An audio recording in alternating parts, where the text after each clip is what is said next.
Hi friends, வணக்கம் and welcome back to our channel. நம்ம இன்றைக்கி இந்த வீடியோவில் 12th ஸ்டாண்டர்ட் கெமிஸ்ட்ரியோட ஸ்டடி பிளான் தான் பார்க்க போகிறோம். டோட்டலாக 5 days இருக்குது. ஒவ்வொரு டேலையும் எப்படி நம்ம படிக்கலாம் அப்படின்னு சொல்லி இந்த வீடியோவில் பார்க்கலாம். மார்ச் 6, 7, 8, 9, 10 5 days இருக்குது. இதில் 6, 7, 8, 9 4 days வந்து நம்ம படிப்போம். 10th வந்து மார்ச் 10 அப்போது நம்ம ரிவைஸ் பண்ணுவோம். 6, 7, 8ல் 4 chapters பார்க்க போகிறோம். 9ல் வந்து 3 chapters பார்க்க போகிறோம். 10ல் ஃபுல்லாக ரிவைஸ் பண்ணிடலாம். ஃபஸ்ட்டு வந்து மார்ச் 6 அப்போ என்ன படிக்கணும் அப்படின்னா 5 to 8 வரைக்கும் காலையில் 5 o'clockலாம் எழுந்திரிச்சிருங்க. 5 to 8 வரைக்கும் நல்லா ஃபோக்கஸாக உட்காந்து லெசன் 1 உலோகவியல் மெட்டலர்ஜி படிங்க. ஆல்ரெடி ஃபஸ்ட்டு சாப்டர் நல்லாவே படிச்சிருப்போம், இருந்தாலும் நல்லா ரிவைஸ் பண்ணிக்கோங்க.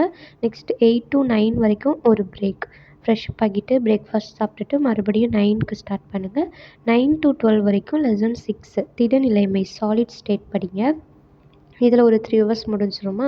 நெக்ஸ்ட்டு 12 to 1 வரைக்கும் ஒரு பிரேக், லஞ்ச் சாப்பிட்டுட்டு 1 to 6 வரைக்கும் ஒரு 6 hours லெசன் 11 படிங்க. ஹைட்ராக்சி சேர்மங்கள் மற்றும் ஈத்தர்கள், ஹைட்ராக்சி காம்பவுண்ட்ஸ் அண்ட் ஈத்தர்ஸ். ஏன் அப்படின்னா இது வந்து ஆர்கானிக் கெமிஸ்ட்ரி, ஈக்குவேஷன்ஸ் எல்லாம் போட்டு பார்க்குற மாதிரி இருக்கும். அப்போது இதில் வந்து தூக்கம் வராமையும் இருக்கும், நல்லா கான்சன்ட்ரேட் பண்ணி படிக்கவும் முடியும். எல்லாமே படித்ததை விட எழுதி பாருங்கள் மேக்ஸிமம் ஆர்கானிக் கெமிஸ்ட்ரி. அப்போது எக்ஸாம் எழுதும்போது இன்னும் நல்லாவே ஞாபகம் இருக்கும். 6 to 7 ஒரு பிரேக் எடுத்துகிட்டு ரிலாக்ஸ் பண்ணிவிட்டு 7 to 8:30 மறுபடியும் ஸ்டார்ட் பண்ணுறோம். லெசன் 9 மின் வேதியியல் எலக்ட்ரோ கெமிஸ்ட்ரி அது படிங்க. 8:30 to 9 வரைக்கும் ஒரு பிரேக் எடுத்துகிட்டு டின்னர் சாப்பிட்டுட்டு 9 to 10 வரைக்கும் லெசன் 9 படிங்க. 7 to 8:30ல் இருந்து விட்டதை 9 to 10 வரைக்கும் கண்டினியூ பண்ணுங்கள். 10 o'clock அப்புறம் நீங்கள் படுக்க போயிட்டு மார்னிங் அதே மாதிரி 5 o'clock எழுந்துறீங்க. தேர்ஸ்டே மார்னிங் 5 to 8 வரைக்கும் lesson 2 P block elements 1, 9 to 12 வரைக்கும் பி பிளாக்ஸ் எலமெண்ட்ஸ் 2 படிங்க. ஏன்னா இந்த ரெண்டும் கண்டினியூஷன் மாதிரி தான் இருக்கும், அதனால் தொடர்ந்து இந்த லெசன் 2 லெசன் 3 சாப்டர் படிச்சுக்கோங்க. நெக்ஸ்ட்டு 12 to 1 வரைக்கும் லஞ்ச் சாப்பிட்டுட்டு ரிலாக்ஸ் பண்ணிவிட்டு மறுபடியும் 1 o'clock ஸ்டார்ட் பண்ணும்போது அதே மாதிரி ஆர்கானிக் கெமிஸ்ட்ரி தான் 6 hours. கார்பனைல் சேர்மங்கள் மற்றும் கார்பாக்சிலிக் அமிலங்கள், carbonyl compounds and carboxylic acids. ஒரு இடையில 5 to 10 minutes வேணால் பிரேக் எடுத்துக்கோங்க. கண்டிப்பாக எழுதி பாருங்கள், அது ரொம்ப ரொம்ப முக்கியம். அந்த சாப்டர் முடித்ததுக்கப்புறமா 6 to 7 வரைக்கும் ஒரு பிரேக், 7 to 8:30 வரைக்கும் நெக்ஸ்ட்டு லெசன் 8 அயனி சமநிலை அயானிக் ஈக்லிபிரியம் படிங்க. 8:30 to 9 வரைக்கும் டின்னர் சாப்பிட்டுட்டு 9 to 10 மறுபடியும் கண்டினியூ பண்ணுங்கள் லெசன் 8. அப்புறம் தூங்க போயிட்டு ஃப்ரைடே 5 o'clock அதே மாதிரி எழுந்திரிச்சு 3 hours லெசன் 4 இடைநிலை மற்றும் உள் இடைநிலை தனிமங்கள், transition and inner transition elements அது படிங்க. நெக்ஸ்ட்டு 8 to 9 அதே மாதிரி பிரேக்ஃபாஸ்ட் சாப்பிட்டுட்டு 9க்கு அதே மாதிரி ஸ்டார்ட் பண்ணுங்கள். லெசன் 7 படிங்க, வேதிவினை வேகவியல் கெமிக்கல் கைனடிக்ஸ். அப்புறம் 1 to 6 வரைக்கும் அதே மாதிரி உயிரியல் மூலக்கூறுகள் பயோமாலிக்யூல்ஸ் அதை எழுதி பாருங்கள்.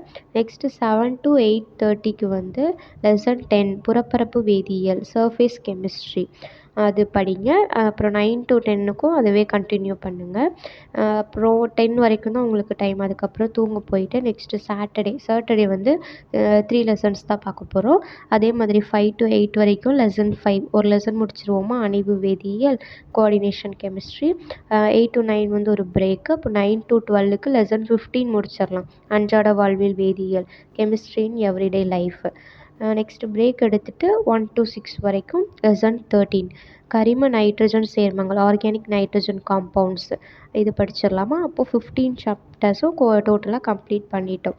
இனிமேல் என்ன பண்ணணும், ஏதாவது படித்து மறக்கிற மாதிரி இருக்கிறது, இது இன்னும் நல்லா படிச்சிருக்கலாமோ அப்படின்னு தோணுனதை இதுக்கப்புறம் நீங்கள் படிக்க ஸ்டார்ட் பண்ணுங்கள். இந்த 6 to 7 ஒரு பிரேக் எடுத்துகிட்டு 7 to 10 வரைக்கும் டின்னர்லாம் அதுக்கு இடையில முடிச்சுட்டு நல்லா படிங்க. அதுக்கப்புறமா சண்டே வந்து அதே மாதிரி 5 o'clock எழுந்து புக் பேக் 1 வேர்ட்ஸ் கம்பல்சரி கொஸ்டின்காக என்னெல்லாம் கேட்பாங்க. பின்ன உங்களுக்கு ஐடியா ஆல்ரெடி இருக்கும்ல, ரிவிஷன்லாம் எழுதியிருப்பீங்க. அந்த கொஸ்டின் பாருங்கள், ப்ரீவியஸ் இயர் கொஸ்டின்ஸ் பாருங்கள், ப்ராப்ளம்ஸ் இருக்கும்ல அது சால்வ் பண்ணி பாருங்கள். ஏதாவது ஆர்கானிக் கெமிஸ்ட்ரியில் உள்ள இம்பார்ட்டண்ட்டானது எழுதி பார்க்கணும் அப்படின்னு நினச்சிங்கன்னா அது எழுதி பாருங்கள். ஃபுல்லாக சண்டே ரிவைஸ் பண்ணுங்கள்.